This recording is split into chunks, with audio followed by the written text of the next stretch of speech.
Como eu falei no vídeo, os personagens de Dragon Ball pelo menos durante o Z não tinham capacidade para destruir um planeta no soco por 3 motivos. Primeiro motivo, ninguém destruiu um planeta no soco para comprovar. Segundo motivo, personagens com falta de controle de que não destruíram o planeta, e falho do Gohan e do Broly. Gohan só foi saber seguir os movimentos usando que no meio da luta, seu poder aumentava muito e diminuía sem nenhum controle. Isso são características de falta de controle de Ki, do mesmo jeito que lançar ataques de Ki e voar são características de controle de Ki. Isso mostra que o controle de Ki do Gohan era ruim. Seu ataque com mais de 2000 de poder de luta só levantou poeira, e para fazer essa destruição com mais de 2000 de poder de luta tem que ser um lutador experiente como Goku, e não uma criança que tinha características de falta de controle de Ki. Ele pode ter um pouco de controle sim, mas para mitigar o dano de seu ataque daquela maneira tem que ser um lutador experiente e isso Gohan não era. Isso só prova que Dragon Ball é todo incoerente em tudo. Já o Broly literalmente perdia o controle atacando quem aparecesse em sua frente. Se o cara não tem capacidade nem de distinguir quem é seu oponente, como ele vai ter consciência de não destruir o planeta com um golpe físico ou um ataque de Ki? Para provarem que Broly tinha controle de Ki, usaram uma falha do Vegeta no capítulo 93 de Dragon Ball Super, onde Vegeta diz que a diferença entre ele, Jiren, Broly, Moro, Gas e o Freeza é que eles relaxam o corpo e mente. Acham mesmo que isso aqui é relaxar a mente?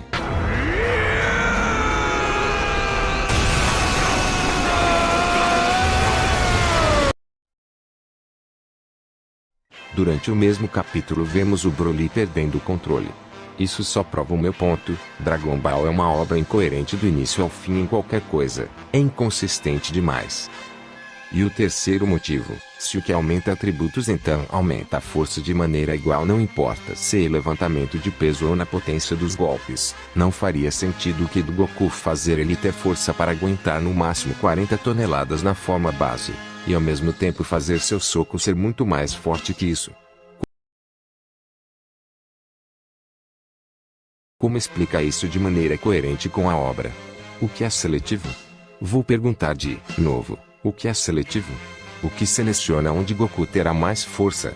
Se Goku usando seu Ki tem força para destruir um planeta no soco, então por qual motivo ele usando Ki não teria força para suportar 40 toneladas? Isso prova duas coisas. A primeira é que Dragon Ball é uma obra ridiculamente incoerente e estou mostrando isso a vocês. E o segundo é que Goku não consegue destruir um planeta no soco, porque a lógica de que o que aumenta a força igualmente impede que isso aconteça, já que não foi dito que o que seleciona onde Goku terá mais força. Então, por lógica, a força é igual por causa do Ki. Se Goku tem força para destruir um planeta no soco, então isso iria contra as 40 toneladas e consequentemente só faria a obra ser ainda mais incoerente. Ficou claro? Se Goku tem força para destruir um planeta, porque ele não tem força para aguentar mais de 40 toneladas na forma base? Controle de Ki, refutado.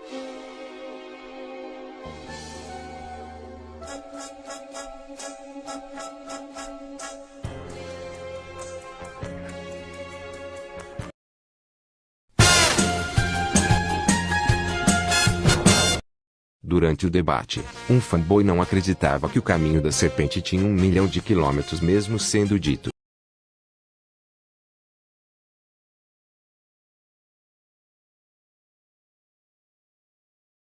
E para refutar isso ele pegou o feito do tal Pai Pai lá do clássico e relacionou ao Sr. Emadaio e fez um cálculo. E segundo ele, Goku antes de treinar com o Sr. Kaiô já era mais rápido que a luz e por isso não tinha como o caminho da serpente ter 1 milhão de quilômetros. Já que na visão dele, Goku por ser mais rápido que a luz chegaria até o final do caminho bem mais rápido. E também, ele usou isso para afirmar qual seria o tamanho do caminho da serpente com base no cálculo dele que ele trata como um fato absoluto superior ao mangá.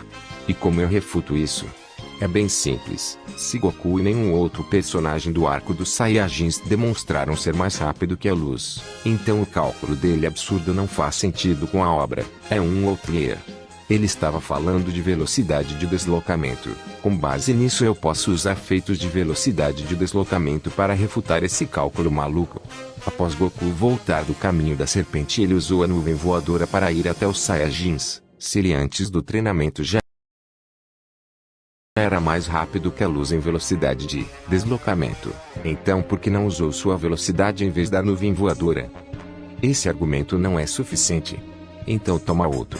No capítulo 369, Kuririn voa toda a velocidade para encontrar a Bulma no meio do caminho, e segundo o próprio Kuririn, ele vai usar todo o seu poder para fazer isso. Ou seja, um personagem mais rápido que o Goku de antes do treinamento com o Sr. Kaiô usou toda sua velocidade para encontrar com a Bulma e só foi chegar até ela no capítulo 374.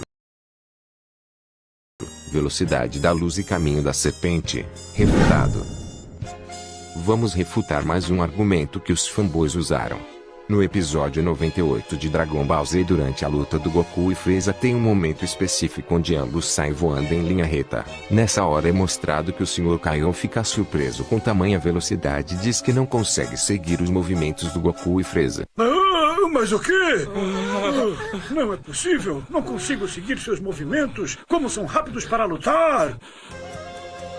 Sr. Kaiô acompanhava a velocidade de naves, então usaram isso para fazer um cálculo e com base nisso chegar à conclusão que Goku e Freeza tinham essa velocidade que vocês estão vendo na tela lá em Namekusei.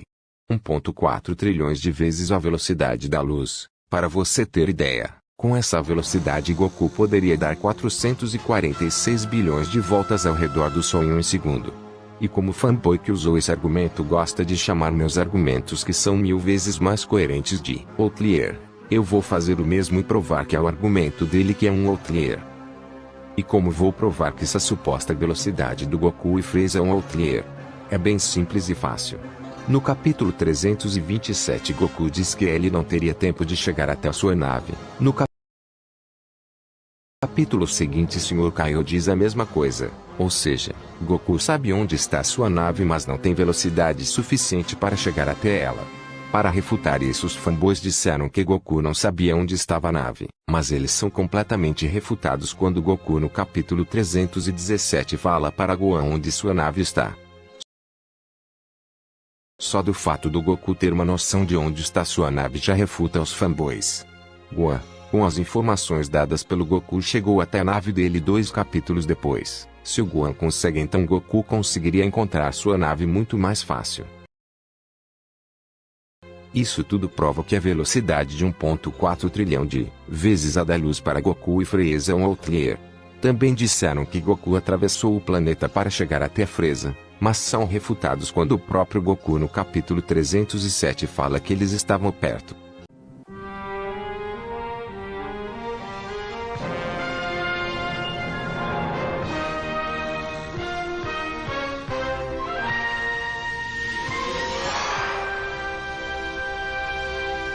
Ainda tem mais. Melhor pausar o vídeo e ler os argumentos desse indivíduo antes da minha refutação. Como podemos ver, Goku de fato desviou de meteoritos. Ele de fato usou seu Kamehameha para sair da frente da estrela. Feitos bem interessantes. Estou impressionado com tamanha velocidade. Mas fico ainda mais impressionado em como o pai da Bulma conseguiu acompanhar tudo isso e ainda fazer comentários sobre o que estava acontecendo naquele exato momento. Ele ainda não conseguiu.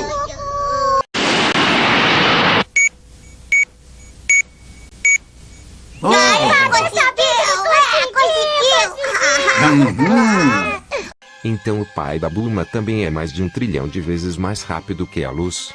Goku estava bem perto da estrela, e o calor de uma estrela é absurdo, muito mais quente que o núcleo da Terra, onde Goku teve que usar um traje feito exclusivamente para aguentar altas temperaturas, diferente do traje que Goku estava usando no espaço. Isso, tudo por si só, torna esses dois argumentos do indivíduo anulado por ter incoerências demais. O indivíduo diz que não são cenas isoladas, mas os fatos provam que são sim, e ainda é um filler sem coerência com a obra. Caso ainda tenha alguém considerando essas cenas totalmente sem nexo como válidas, então você está considerando que o Dr. Briefs, o Long e o Pual são 1.4 trilhão de vezes mais rápido que a luz. A escolha é sua. Velocidade de 1,4 trilhão de vezes a luz. Refutado.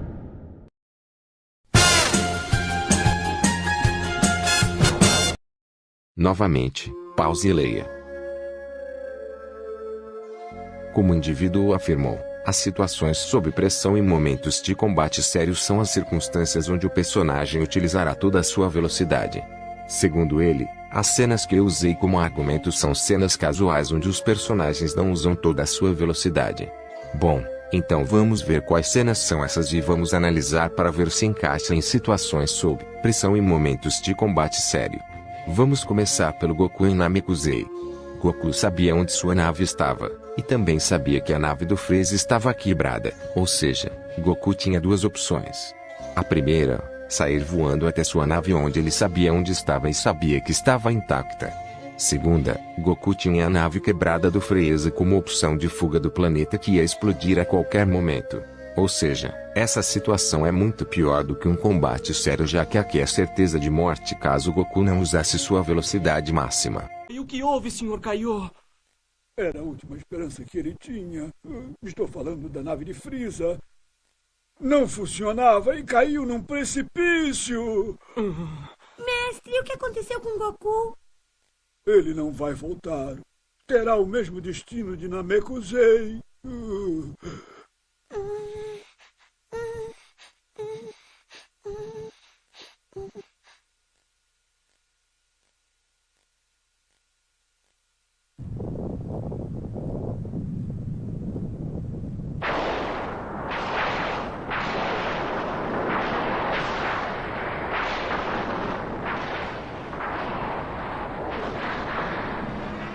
Isso aqui vai explodir.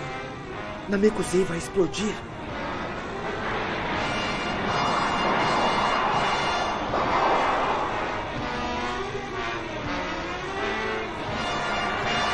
Não! Droga! Eu não posso ver isso. Primeira cena em que supostamente é casual foi brutalmente refutada. No capítulo 473, Babidi diz que vai atacar a cidade da Bulma, e quem estava na cidade eram os pais da Bulma. Então era uma situação sob pressão que necessitava do Trunks usar toda a sua velocidade para chegar até lá. Caso isso não seja suficiente, então lá vai mais fatos. Bulma diz que se a cidade for destruída eles vão perder o radar do dragão, e como o radar usa partes especiais, a Bulma não conseguirá construir outro novamente. E então, o Shenlong nunca mais seria invocado. Isso tudo são situações sob pressão e de combate sério onde é necessário usar toda a velocidade, e Trunks transformado em Super Saiyajin só chegou capítulos depois. Segunda suposta cena casual refutada. Vamos falar do Dr. Gero. Nesse caso não tem muito o que explicar. Ou ele saía correndo a toda velocidade ou ele morreria para o Vegeta ou Piccolo. Precisa de uma situação sob pressão melhor que essa? Acho que não. Terceira suposta cena casual refutada. Agora vamos pensar um pouco. Estamos falando de personagens super rápidos. Se eles são assim tão rápidos, então mesmo em uma situação casual, onde não envolve uma situação sob pressão ou um combate sério, eles ainda vão continuar super rápidos. Então usar o argumento de que eles supostamente não estariam nessas condições que o fanboy impôs para explicar o motivo dos personagens não chegarem nos lugares na velocidade que o fanboy acha que eles têm, é totalmente sem nexo e não deve ser levado a sério. No capítulo 291, Freeza voa a toda velocidade para encontrar com alguns outros, e como o nome do capítulo diz, Freeza estava furioso e essa também é uma situação sob pressão, já que se ele não usasse toda a sua velocidade, Freeza não teria seu tão sonhado desejo de ser imortal. Cenas casuais e situações sob pressão refutado.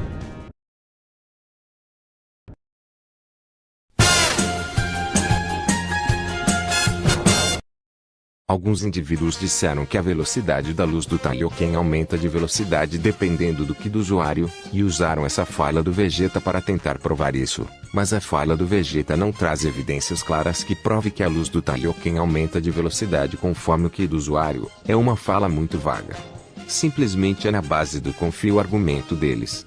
Usaram o argumento de que Quanto maior o Ki, maior será o ataque de Ki e consequentemente a luz do Taiyoken seguiria o mesmo caminho. Mas temos um fato que contraria isso, onde a luz que está sendo emitida pelo Ki não é um ataque concentrado de energia. São coisas diferentes que não devem ser relacionadas do jeito que foi.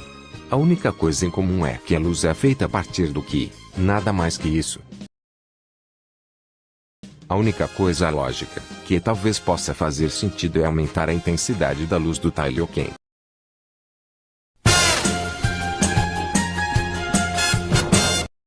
Qual o tamanho de Namekusei?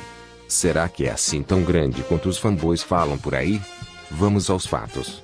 É muito comum encontrar um indivíduo falando que Namekusei é maior que uma estrela e que tem 3 sóis orbitando o planeta por causa dessa fala, mas estão completamente enganados, já que isso pode ser facilmente explicado da seguinte forma: o sistema solar onde está localizado Namekusei possui 3 sóis.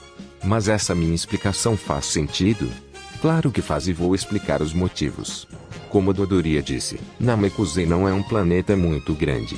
Essa afirmação já refuta completamente quem diz que Namekusei é maior que uma estrela.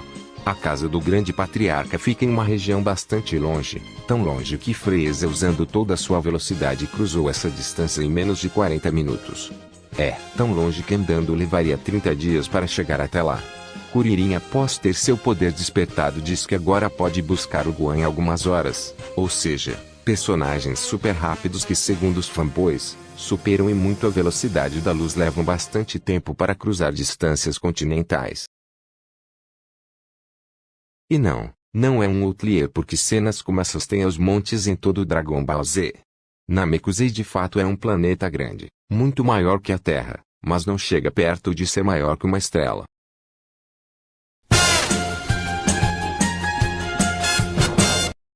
Afinal, os personagens são mais rápidos voando ou lutando. E é muito comum nos debates sobre a velocidade de Dragon Ball usarem o argumento de que os personagens são bem mais rápidos lutando do que voando. Mas será que isso está correto com base no que a obra mostrou? Como sabemos, a velocidade de combate em Dragon Ball tem 2 tipos. A primeira é a velocidade lutando no chão. Cadê? Tá ali?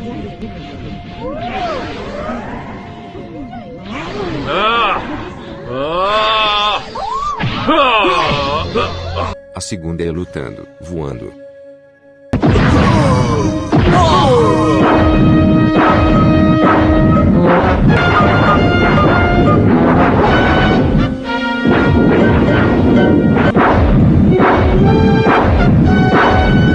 Tanto na velocidade de deslocamento quanto na velocidade de combate, os personagens estão se deslocando de um lado para o outro, do ponto A para o ponto B. No chão eles usam suas pernas para se movimentar, mas no ar eles voam. Eles usam o voo para se moverem. Então fica o questionamento: se na velocidade de combate, quando eles lutam no céu, eles usam o voo para se deslocarem, então como a velocidade de combate pode ser mais rápida que a velocidade de deslocamento se ambas fazem a mesma coisa? No capítulo 29 de Dragon Ball Super, os deuses começam a lutar em uma velocidade absurda, e durante a luta, os Zenos não conseguem ver nada e então a luta é encerrada. Quando Toppo e Goku vão lutar, Daishin-Kan explica as regras e diz que voar será proibido, tudo para que os Zenos possam assistir, ou seja, eles não vão poder voar, pois isso faria eles ficarem rápidos demais para os Zenos assistirem. Isso significa que a velocidade de deslocamento é mais rápida. Se você discorda disso e quer me refutar, você só estaria provando que a obra é toda cagada em velocidade. Se você não enxerga isso, é porque é fanboy demais para entender.